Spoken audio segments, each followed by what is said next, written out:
Okay, everybody.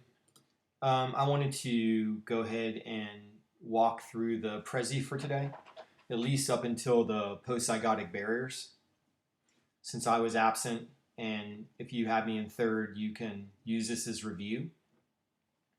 All right, so the topic is speciation and how new species come about. So we're going to go ahead and start from the beginning here. And so the big question is obviously what is a species, which was originally the warm-up for today. See what you thought about that. And then how can evolutionary changes in a population lead to the production of a new species?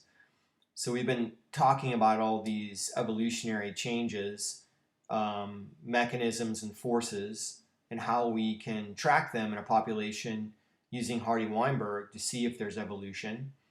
So what happens when we get a common ancestor, and how does it become two new species?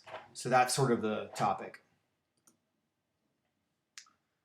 So what a species is was a pretty big mystery to Charles Darwin. Although his book was called The Origin of Species, he never actually figured out how new species arose. He had maybe some of the mechanisms, but it was mysterious to him, obviously by the quote here, and he had a hard time figuring that out.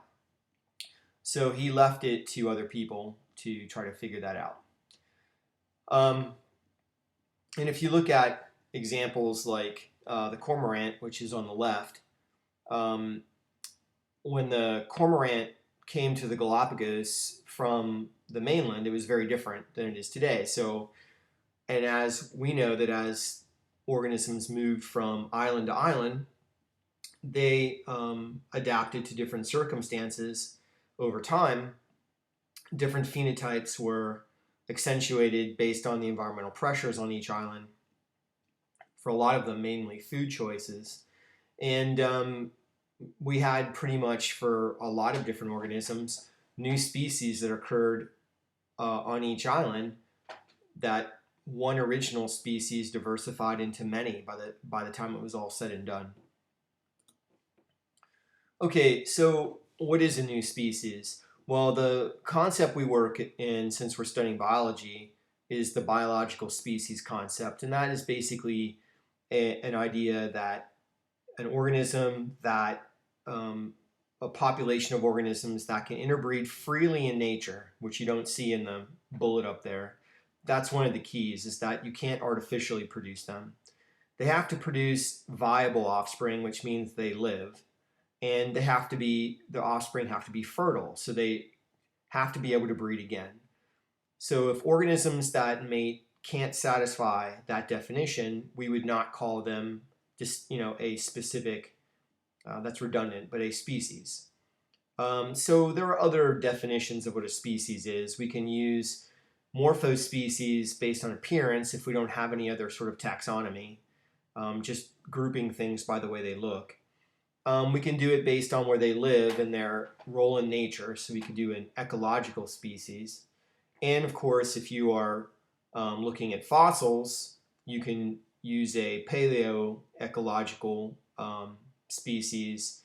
And so why do we need these different, we can do genetic species too. So why do we need all these definitions?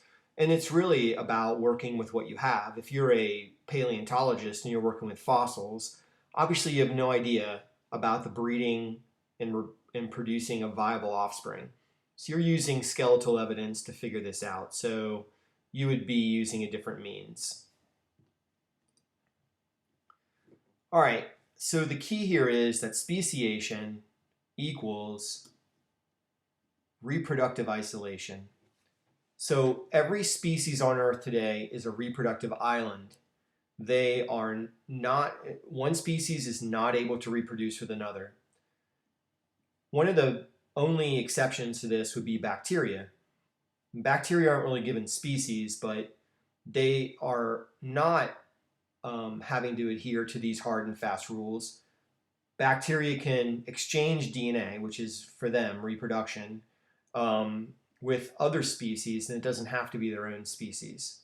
But for everything else, eukaryotic organisms, Species equals reproductive isolation. In order to have a species diverge from a common ancestor, they have to become reproductively isolated so that all of the genes in the smaller gene pools that are under separate pressures from the environment, certain genes will be selected for and against, and probably the two new populations that are formed from that common ancestor will eventually look different than they do at the moment that they split.